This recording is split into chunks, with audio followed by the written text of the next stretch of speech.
We all know that yoga bolsters are an excellent prop for restorative yoga. But did you know that there are actually many other ways that we can use a yoga bolster in our yoga practice and teaching just to change things up and to maybe bring some new and novel elements into our yoga practice? Here are my 5 favorite non-restorative ways to use a yoga bolster. My first favorite non-restorative way to use a yoga bolster is with reclined bolster lowers. So this is what it looks like. We lie on our back, hold the bolster straight up toward the sky, and then we slowly lower it with control overhead and lift it back up. So it's this lowering, it's not, the bolster is not a lot of load here, but it is something. And so it gives us a chance to feel the muscles of our shoulders work as they lower the bolster with control and then lift it back up again in this position of shoulder flexion. So shoulder flexion is when we take our arms overhead. And so this is a really nice way to feel some active control in that direction of motion. And it's also a nice way to, work on maybe some active mobility into shoulder flexion because we're moving into shoulder flexion end range, but we are working our muscles relatively lightly. It's not like a strengthening movement, but we are actively working our muscles. And I like the idea of maybe working with some of those bolster overhead lowers like that. And then maybe once we've kind of tuned into our shoulders and that movement, then maybe we can flip over, come into plank pose, which plank here is basically a flipped over version of lying on our back and holding the bolster here. So we could pretend like the floor, that's the presence of the bolster. So we're pushing away and then we reach back for downward facing dog, which is again, it's starting with our arms in about 90 degrees of shoulder flexion and then we take them up into full shoulder flexion. So just paying attention to that movement between plank pose and down dog. What do we sense in our shoulders? What work and engagement is there, and how is that related to something like the reclined bolster lowers where we started on our back and felt what it was like to lower this object with control into shoulder flexion. So it could be a really nice move to teach first the reclined bolster lowers, tune us into the shoulders, and then bring us up into plank, and then notice as we press back how the movement is similar and also how it's different. My second favorite non-restorative way to use a yoga bolster is Dhanurasana bow pose with a bolster. So we probably know Dhanurasana pose. That is this prone back bend here where we lie on our belly, reach back for our feet or our ankles, and then we lift up here into this back bend. So this is Dhanurasana. And maybe you can notice that lifting up here. So we definitely kick our feet back. There is some backward energy, but there's also this lift up away from the floor. And that can present a certain amount of challenge because gravity is a force that pulls straight down. So gravity is working straight down and then we're kind of lifting straight up against gravity. And that's totally fine, but there's just a certain degree of work and effort involved in that movement because of the relationship to gravity. But if instead we were to take a bolster, it's just a variation to try like every now and then. Not that I would always practice Dhanurasana this way, but I really like this variation. So bolster goes here, and then the top of our pelvis will lay on the bolster. So you can think of your frontal hip points being on the bolster. So frontal hip points are ASIS, these two prominent hip bones here. We lay them on the bolster, and then the rest of our pelvis kind of hangs off the bolster. So we're here. I would also say, it's just a disclaimer that I just know this, that what I'm about to do, this Dhanurasana here, is maybe a little more easeful for female anatomy versus male anatomy. So this is just something good to keep in mind, especially if you're thinking of teaching this in a group class. Just note that. So anyway, we're here. I start here, and then I would bend my knees and reach back, find my ankles or my feet. And now in order to come into Dhanurasana, I have the bolster has tipped me back. It's like rotated me relative to gravity. So instead of that lift straight up that I had to do when I was on the floor, here it's more of a horizontal movement.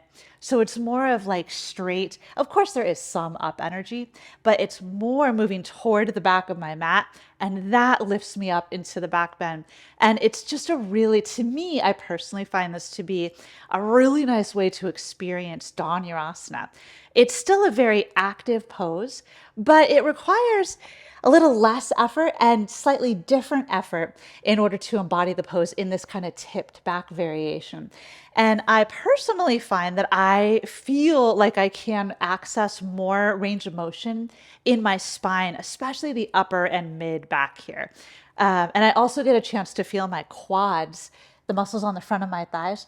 Maybe they totally work in regular Dhanurasana, but they work a little more directly and in a way that I can sense more directly in this variation. So Dhanurasana with a bolster is an excellent non-restorative use of a yoga bolster. My third favorite non-restorative way to use a yoga bolster is in chaturanga, or our yoga push-up. So it's a progression. It basically will add load to chaturanga. So it will make chaturanga harder. And I'd recommend it for people who already have a strong chaturanga, and maybe they could use a little more challenge or just something novel in the pose. But this is how it works. We place the bolster so that our head touches the bolster and then it's on our back. So it's like this. Then we start in plank pose. And what having the bolster, so first of all, the bolster adds more load. That's why it's a progression. That's why it makes this tougher. But it's also great because it forces us, we don't want to lose contact with the bolster as we lower down. So we are forced to keep our head in line with our spine and to not kind of wriggle around on our way down and on our way back up. We tend to see like kind of coming out of a straight line alignment when we lower to things like this are very common in an attempt to avoid the work that we want in the pose. But using something like a bolster across our back helps keep us in line so it can kind of rein in those tendencies. And then of course it also is an object that weighs something, so it does add more load. So it's a progression in that sense. And it also just helps us find more of that straight line and feel that straight line alignment so that then when we take the bolster off and then do our chaturanga, we can hopefully better sense that we are able to preserve that contained connected line that we want as we lower down and lift back up. My fourth favorite non-restorative way to use a yoga bolster is for single leg balance poses in yoga. So we have a whole collection of single leg balance poses in our yoga asana lexicon, like tree pose, vrikshasana. If we would like to step up the balance or stability challenge, we could bring in a bolster and place the bolster under our standing foot. So the bolster is naturally like an uneven surface, and that is going to bring in much more in terms of perturbations to our position here. Those perturbations with our foot balancing, like standing on this uneven surface, those will want to translate up the chain and throw us off balance. So we have to work more to maintain. It's more challenging to maintain our balance here. So bolster under the foot is a great way to step things up. And then, if you work on that and you find that it's pretty okay to hold a static balance, maybe that's when we start to bring in some more active movement. So we can move this lifted leg around. We could make this big toe pose and add movement. And by adding movement, this brings in our own internal perturbations in the form of our own body and limbs moving around. And that combined with our foot up on the bolster can just really challenge balance and stability. So bolster underfoot is a great and a novel way to use what we otherwise tend to treat as a prop that's just for restorative poses.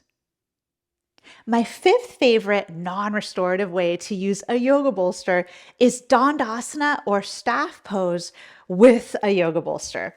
So here's the deal. Let's look just at regular Dandasana first, and then I will show you the addition of the bolster. But this is our Dandasana staff pose. We sit on the ground with both legs straight out front, and then we're here. Now, for people with less flexible hamstrings, we are always invited to elevate our hips up. Maybe we place like a yoga block underneath the hips. This will reduce the amount of hip flexion required and usually helps us to sit here more easily. So once we find our staff pose, our Dandasana, there is what can tend to be kind of a hidden challenge here. So we find this pose. Our tendency in most of our bodies is to kind of want to round back here and like relax a bit. But in staff pose, we intentionally sit upright and we find a tall spine. And for many of us, this will entail like feeling work through our spinal extensors and also our hip flexors to hold us up. And everyone's a little different in terms of what they would feel here. But these are two areas of the body that for many people will work not a crazy amount. Like when we're talking the hip flexors working, it's not the same thing as if one were to do like this hip flexor work where we do these leg lifts. That's really loading the hip flexors more for strength. But here they are still typically active. Okay, so anyway, this is regular staff pose, and it may be enough of a challenge, but if we'd like to add more of a challenge, one thing I like to do is to take the bolster and press it up overhead and hold here. We could think of this as kind of an isometric. So we hold this position statically. And now that we have the bolster overhead, that kind of forces us to sit upright tall.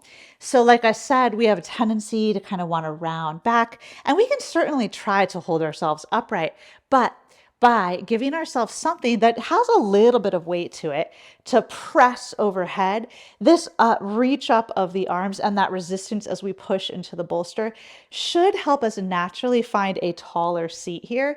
And it should help us feel more work through the back and also more work in those hip flexors. So it's a really great way to step things up in good old Dandasana or staff pose.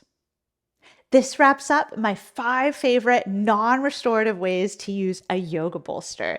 If you appreciated this content, subscribe to my channel so you can stay up to date on all of the tips that I share.